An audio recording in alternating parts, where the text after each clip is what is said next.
So in this video, I'm going to talk a little bit about how you can actually use some of the tools of dialogue and put them into your life in some meaningful way.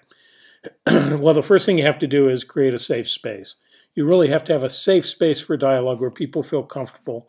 And that usually means relieve the time pressures as well. Make sure that people don't feel like they have to be somewhere really quickly. And we only got a certain amount of time. Let's get right to this. Relieve the time pressures, create a safe place, allow people to speak openly and freely. That's really important. And then there are sort of 5 things that you need to know, 5 things, okay, that really are helpful dialogues or dialogue rules. The first one is speak only for yourself. Well, okay, how can you speak for someone else? Well, speak only for yourself means that university professors do this all the time, okay? We speak for someone else. So we say, well, research says, we're speaking for the voice of truth. Research says, all my experience says. We say things like that evoke ourselves at a higher plane so that our voice is more important. Speak only for yourself. Say, in my experience, what I've seen. But don't speak for others. Don't say, my family believes, my church believes, all of these things that you can do to pile on. Speak only in your own voice. Second thing is build on what others have said. You just said this, and my response to that is that. Acknowledging that that other person said something and said something important, because you have to make them feel like they said something important in order to have a successful dialogue. Build on what others have said. That's the only way they know that you're listening, that you're really truly listening to them, is to build on what they said. So refer to what they said, build on it. The third thing is listen to your listening. Yeah, we listen to others, but listen to how you're hearing things. Are you becoming defensive? Do you want to argue? Do you want to push back? Do you want to respond? Do you want to correct that inaccuracy? Those are all problems that people have sometimes in a dialogic situation. The fourth thing, and this is probably the most complex thing, is to suspend your certainties. Most of us are so certain about certain things, political issues, family issues, religious issues, academic issues. We're so certain that we occupy this space, this fortress.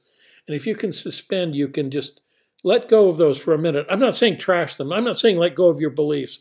I'm just saying let go of them temporarily in a way that others can speak into that space without being threatened. Because if they know that they're going to offend you, they won't speak. If they know that they're going to create an argument, they won't speak. And so that ability to suspend your certainty, to say, this is how I feel, but it's just how I feel, is very, very important.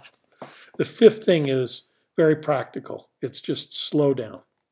Slow down. Do it slower, do it quieter, do it softer. Slow down.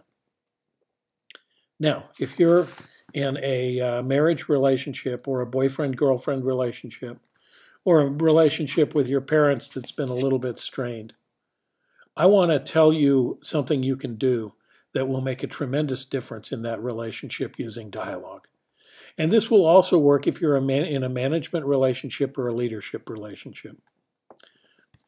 Think dyadically at first. Dialogues can be 70, 80, 90, 100, 150, hundreds of people, okay? We can bring hundreds of people into this dialogue space, but just think dyadically, 2 people for a minute. Think of a relationship you'd like to be really good or that you'd like to repair.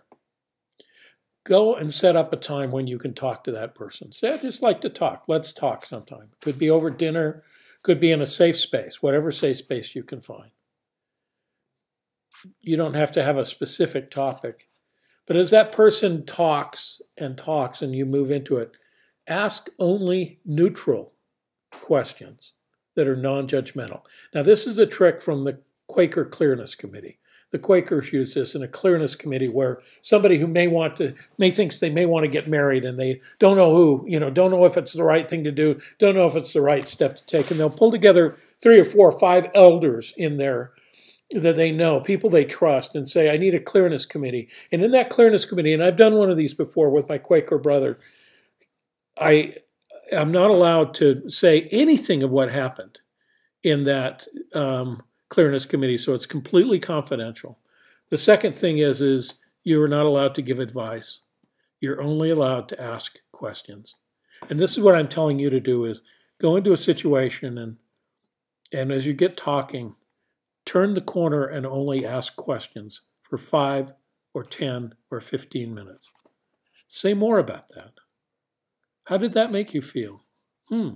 That's interesting. Why did you feel that way? Just keep pushing the conversation along. You will be amazed, even after 5 minutes or 10 minutes, how valued that person feels as you listen to them, as you mind them, as you understand them better. They will feel wonderfully good. I have had so many students come back to me and say that led to a much better marriage, that led to a much better boyfriend-girlfriend relationship. When I showed them, not just told them, but showed them that I was absolutely willing to listen until I completely understood their point of view, even if it was on something insignificant. So give that a trial. You can also use that same technique as a manager, as a leader. Give that a trial and see dialogue work for you. Thanks.